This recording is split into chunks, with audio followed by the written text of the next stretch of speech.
à l'ombre du baobab. À l'ombre du baobab, comme tous les jours, depuis le FIF, j'allais dire comme tous les jours et pour le dernier jour, parce que c'est vrai qu'on est à la fin et au terme de ces émissions, on est un petit peu triste. C'est pas encore la fin du festival par contre, mais enfin il y a déjà un petit air comme ça de nostalgie, parce qu'on a vécu une magnifique semaine ici dans notre ambulance. Thierry Jobin, directeur artistique du FIF, avant de retrouver également Esther tout à l'heure, directrice administrative, pour parler bien sûr de ce festival. Aujourd'hui c'est la journée catastrophe, enfin la journée survivre, de la section qui s'appelle Survivre avec des films catastrophes, une section importante aussi. On le disait tout à l'heure par rapport au film que nous a proposé Aimé. C'est vrai que c'est une section qui non seulement vous fait monter parfois l'adrénaline, mais vous offre aussi un certain nombre de messages par rapport aux sociétés dans lesquelles sont tournés ces films, Thierry. Il semblerait que c'était un bon choix, puisque ça a permis de parler de plein de choses, de la Corée du Sud, qu'on apprend à appréhender un peu mieux en voyant des films qui sont quand même assez délirants.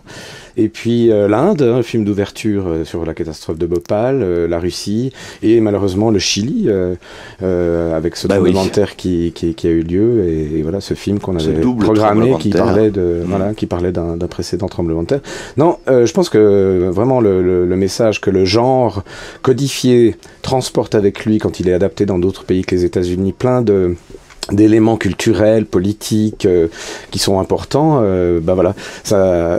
Vous savez, hier soir avec mon programmateur Marc, nous sommes allés manger ensemble pendant une des projections, celle de Fish and Cat, qui était pleine, c'était magnifique.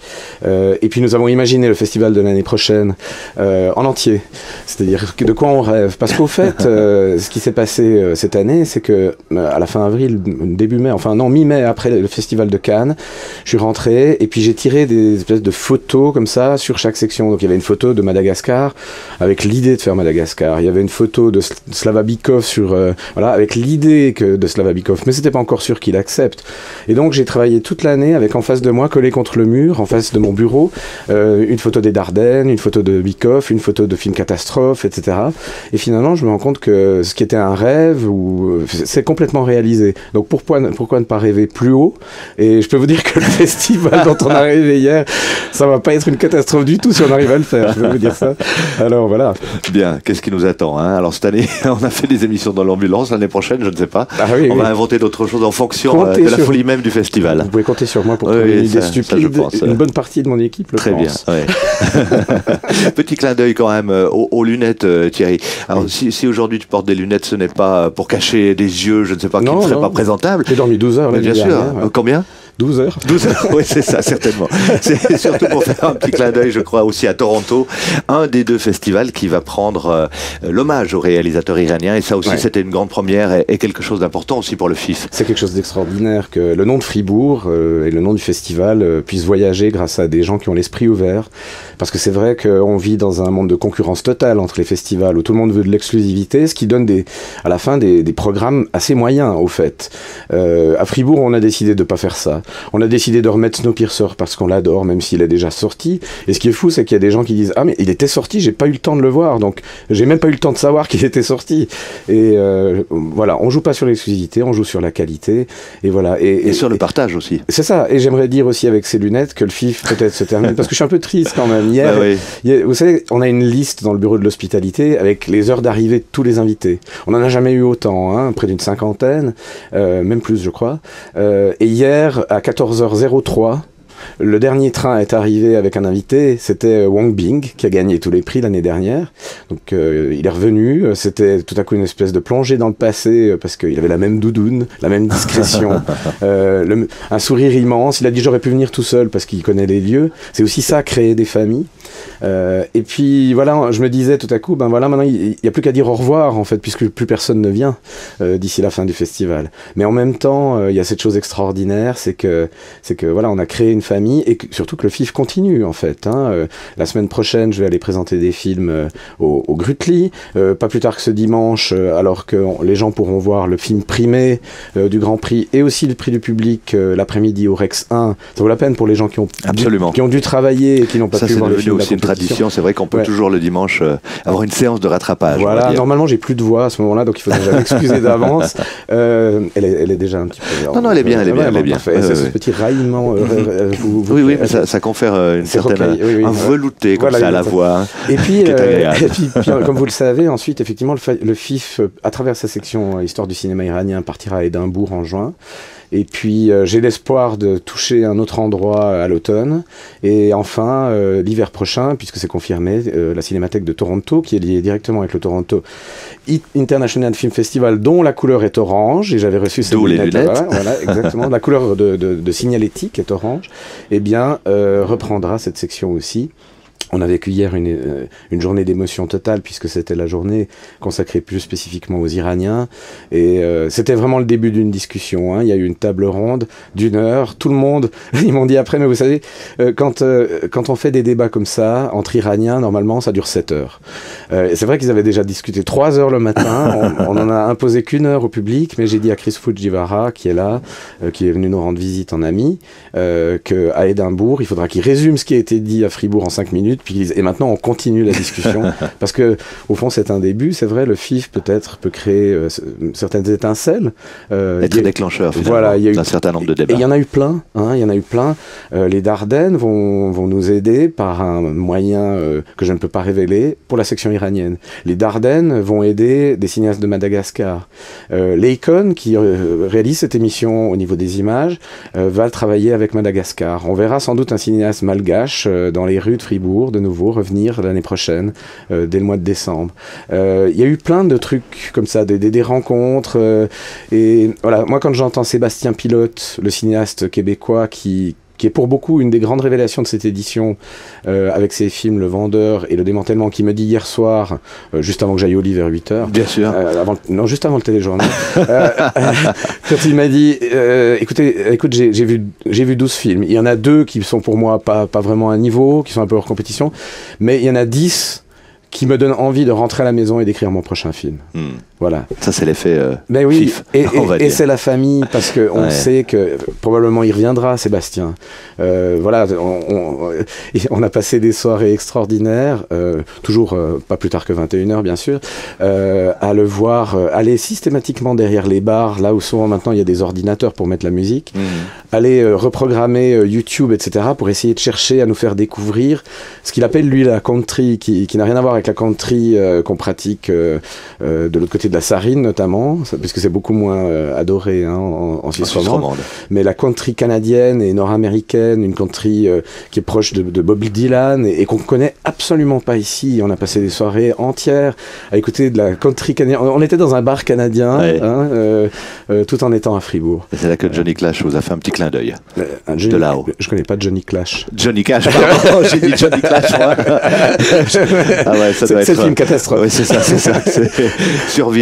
On dit n'importe quoi pour survivre. Il faut vraiment que je vous trouve un truc beaucoup plus simple l'année prochaine. Un truc qui bouscule pas trop. Oui, c'est ça. On va essayer de faire quelque chose de doux. Bon, c'est le Festival du Bonheur, malgré le fait qu'on soit quand même dans une ambulance et qu'on parle de la section Survivre et que toutes les images et tout ce que l'on voit ne confèrent pas toujours une image forcément rose, drôle de notre ou de nos sociétés.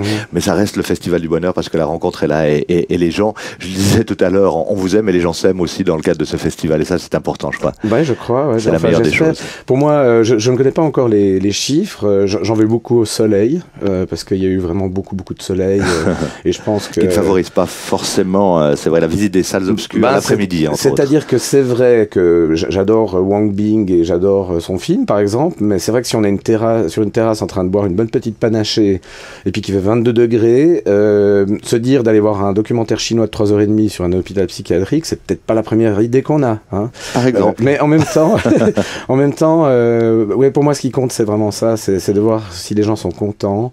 La qualité plutôt que la quantité, quoi. C'est vraiment ça. Je trouve que c'est tellement important de voir les gens venir vers nous, nous dire qu'ils ont l'air d'être heureux. J'ai pas vu beaucoup de gens dire non, ça j'ai pas aimé. Puis même une proposition de cinéma un peu plus difficile, comme par exemple Wang Bing ou comme d'autres films qu'on a pu passer. Même si les gens partent, c'est pas du tout avec dépit, c'est pas du tout contre le FIF. Je pense qu'ils comprennent que c'est autre chose, c'est une autre manière de faire, et puis qu'il n'y a pas à avoir honte de sortir d'une salle si on supporte pas. C'est quelque chose qu'on fait tout le temps d'ailleurs dans ce métier de programmation de festival, quand on sélectionne les films. Moi, à Cannes, je vois 20 films par jour, mais évidemment, je les vois pas en entier, sinon la journée durerait à 48 heures.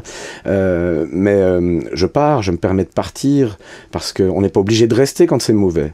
Il n'y a que dans le cinéma... Quand on n'aime pas. Bah oui, mais il y a que dans le cinéma commercial qu'on est obligé de rester quand c'est mauvais, parce qu'on a payé tellement cher. Absolument. Et puis, pour se retrouver devant une comédie qui fait pas rire. Donc voilà. Thierry. On se console avec du popcorn. Alors Esther Widmer nous a rejoint. Bonjour Esther. Bonjour Thierry. Esther, directrice administrative du FIF. Et puis également Martial Magand. Bonjour. J'allais dire bonsoir. Bonjour Martial. Bonjour Martial. Est-ce qu'on est vraiment surprisé? Je sais pas. On sait plus si c'est la nuit, le jour. On sait plus. C'est comme ça. Martial déconne aussi, un des protagonistes de ce projet aussi. Extraordinaire. Je vais juste toucher quelques mots avec Martial. C'est vrai qu'on a vécu une belle semaine, que les élèves d'Icon se sont mobilisés, que tout le monde était chaud pour ce projet. Je crois que ça s'est d'une part très bien placé. Je crois qu'on peut véritablement remercier, féliciter tous les participants, tous les élèves pour le boulot qui a été fait. Parce que tous les matins, il fallait être actif pour remonter l'ambulance, etc., etc. Clairement, il y a eu un gros travail fait par eux, un travail de préparation depuis 2 mois qui a été fait notamment par Baptiste Roulin. Et en fait, c'est vrai que là, on a une dizaine d'étudiants qui ont travaillé. Ils ont fait un travail remarquable, très professionnel. Et en fait, on est très heureux de la semaine qu'on a passée en partenariat avec vous. Oui, alors le FIF est quelque chose que vous connaissez parce que c'est vrai que vous êtes partenaire depuis quelques temps. Vous avez signé un magnifique générique que l'on voit aussi généralement à l'introduction des films. Des films qui sont projetés dans les salles. Et Econ est une école aussi où les gens, par définition, sont créatifs, mais aiment aussi ce milieu, cette ambiance particulière de festival, surtout lorsqu'il s'agit d'un festival de films. Alors complètement, nous en fait on est la section art et communication de l'école des métiers de Fribourg, et c'est vrai que notre idée dans l'Econ Pro, c'est de faire travailler les élèves sur des situations réelles. Et c'est vrai qu'on a eu l'opportunité par Thierry et Esther de faire notamment le pré-générique du festival cette année, qui a été réalisé par Jonas Zay. Et en fait, on a un projet qui est vraiment magnifique. On est extrêmement heureux de tout ce qui peut se passer. Puis c'est vrai que nous, notre idée, c'est véritablement de proposer aux étudiants, de permettre aux étudiants en fait de travailler sur des situations réelles. Alors généralement, on développe beaucoup de partenariats avec des institutions culturelles. Et le FIF, c'est vrai qu'il est vraiment un partenaire privilégié avec nous depuis plusieurs années. Et c'est vrai qu'on est très heureux de ce qui se passe, quoi. Donc merci à Econ pour tout le travail qui a été fait pour cette semaine qu'on a bel et bien vécu. Merci aux élèves, merci à Rachel Bornet aussi, un petit clin d'œil qui était présente. Merci Rachel. De très haut de gamme. De très haut niveau. On l'entend rire à l'extérieur de l'ambulance. Merci à tous. Esther, c'est vrai que c'était une belle semaine, elle n'est pas finie encore. Comment est-ce que toi tu as vécu ce festival? Parce que c'est vrai qu'on voit des films, mais j'imagine que toi tu as aussi plein d'autres activités durant le festival. Oui, effectivement, moi j'ai vécu la semaine, c'était vraiment une très belle semaine du festival. Tout s'est passé très bien, les salles étaient pleines, le public a répondu comme toujours très fortement à la programmation de la compétition internationale long et court métrage, mais aussi dans des autres sections, il y avait du monde partout. Et il y a une chose qui me réjouit extrêmement, que tout ce qui était débat, tout ce qui était discussion après les films, sur les sections où on pouvait aller un peu plus profond, ça a très bien fonctionné avec les invités. Et c'est pas évident, on n'a pas toujours la chance d'avoir vraiment des gens, des invités, des réalisateurs qui jouent le jeu et que ça fonctionne entre eux. C'était une dynamique qui était très bien à voir, très jolie, très chouette à voir, mais aussi à l'interne, on a une équipe qui est un peu plus stable qu'avant. Cette année, on a vraiment pu profiter de l'expérience, par exemple, aussi des gens. Oui, l'équipe technique, c'est la 3e fois qu'ils travaillent ensemble. C'est des dieux vivants. Oui. Des dieux vivants, dit Thierry. Des dieux vivants. Ils peuvent transformer une boîte de conserve en film. C'est formidable. Je pensais en projecteur, mais pourquoi aussi, pas. Oui, et aussi la collaboration entre notre technique, notre équipe technique et ceux du Cap Ciné et du Rex, ça fonctionne formidable. Et c'est une question d'expérience. Et oui, c'était juste... je tiens à remercier à toute l'équipe qui a vraiment fait un travail formidable. C'était très calme derrière les coulisses. Et pour moi, j'ai fait la 5e édition. C'était la première fois que c'était vraiment derrière les coulisses, très, très calme. Donc, et ça roulait. On va dire. Oui, ça roule et c'était... Oui. Bon, je pense que tout le monde a eu... Cette impression. On a encore 2 jours. Oui. Encore on n'est pas du et tout samedi. à la fin. Bon, il y a quand même eu un gros bémol. Ah bon? Oui, c'est Sébastien Pilote qui était vraiment tellement... Il a trouvé tellement déplorable le débat auquel il a participé qu'il est allé vers Esther pour lui dire qu'il voulait prendre l'avion le lendemain. Malheureusement, c'était son gag du 1er avril. Ah d'accord. Ouais, moi j'avais un moment, 2 secondes de choc. Bon. Non, j'ai pensé, ok, une fois j'ai quelque chose à gérer. Bon, ben on le voit, alors c'est le Festival du Bonheur, manifestement cette année, puisque beaucoup de sérénité, mais ça c'est l'expérience aussi, effectivement. Et les gens commencent à se connaître aussi et savent comment tout un chacun fonctionne. Et je crois que ça, c'est un des gages de succès et de qualité. Tu voulais rajouter quelque chose par rapport au débat, je crois, Thierry? Non. Esther disait tout à l'heure qu'il y avait une grande qualité aussi de débat. Oui, je trouve, absolument. Par exemple, celui sur l'Iran qui sera continué à Édimbourg. Et puis ce qui est bien, c'est que les gens se gênent pas de partir si... En fait, ils partent pas parce que ça les intéresse pas, ils partent parce qu'ils ont un autre billet pour le film suivant la plupart du temps. Oui. Mais les gens qui restent sont vraiment de grande qualité. Et ça, tous les cinéastes nous disent que ce public fribourgeois sait poser des questions. Je me souviens que le premier Q&A, c'est en anglais, ça veut dire question-réponse, eh bien, les gens posaient systématiquement les questions en anglais. À la limite, j'avais l'impression que les Fribourg parlaient l'anglais, quoi. Et c'est vraiment comme une expérience qui vient, je pense, du fait qu'on fait les scolaires, que le festival a cette tradition, cette ancienneté, cette qualité de la rencontre. Hein. Il y a eu des moments extrêmement forts aussi dans les Q&A. Je pense par exemple à Pelo Malo, le film vénézuélien, quand des gens dans la salle au Cap Cinéen, qui est une salle immense, complètement pleine, 474 places.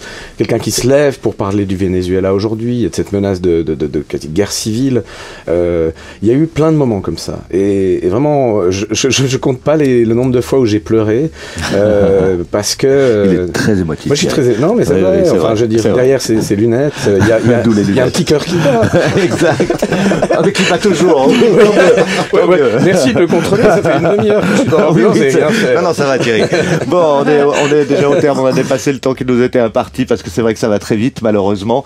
On remettra ça, j'espère, l'année prochaine. Esther, une toute dernière chose, les invités aussi, parce que c'est vrai que tu t'occupes aussi des invités, des sponsors, etc. Sont contents aussi, j'imagine qu'ils ont vécu aussi une belle édition de ce point de vue-là. Oui. Et d'ores et déjà mes excuses de notre côté, parce qu'on va être un tout petit peu en retard, c'est vrai. Okay. Esther. Non, la collaboration avec les sponsors, les institutions, c'était très bien. Ils sont très contents jusqu'à maintenant. Et aussi les nouveaux qui sont venus, on avait un échange aussi pendant la semaine. Très fructueux. Et bon, on va faire le bilan en mois d'avril, mais ça s'est très bien passé. Et je pense que les sponsors, les partenaires, ceux qui sont déjà avec nous, ils étaient aussi un peu fiers. Bien, fierté, c'est pas mal. Et ceux qui hésitaient encore n'hésiteront plus, on espère, ouais, pour les années suivantes. Bien, on arrive au terme de cette émission, c'est le moment des remerciements. Merci beaucoup Esther, merci beaucoup Thierry, le directeur du FIF, merci au FIF de nous avoir donné l'occasion de réaliser ces émissions. Merci à Econ, merci beaucoup Martial, Rachel, tous les élèves avec lesquels on a bossé, c'était extraordinaire. Merci au SAS, service des ambulances, au service ambulance de la Sarine. Ils ont été aussi formidables de nous mettre à disposition ces ambulances, parce que c'était pas forcément tous les jours les mêmes. Il y a eu un énorme travail qui a été fait. Merci aux élèves d'Econ et merci à JD, notre technicien, qui lui aussi a réalisé des prouesses techniques au niveau du son. Et je vous donne toutes et tous, ou à tous et à toutes, rendez-vous ce soir à partir de la tombée de la nuit pour visionner ces images à partir de l'ambulance devant l'ancienne gare, de la tombée de la nuit à minuit. Il y aura un petit montage de 40-45 minutes sur tout ce qui s'est fait, tout ce que nous avons vécu dans cette ambulance cette semaine. Et le festival continue jusqu'à demain, bien sûr. Dimanche, vous aurez encore l'occasion de voir les 2 films qui ont été primés, prix du public, bien sûr, et grand prix du festival. Et on se retrouve l'année prochaine, en ce qui nous concerne, bien sûr. Mais pour vous, la fête n'est de loin pas finie. Merci Thierry, merci Esther, merci Martial, merci JD, merci à tous. Beaucoup. À très bientôt, à l'année prochaine. Bye bye.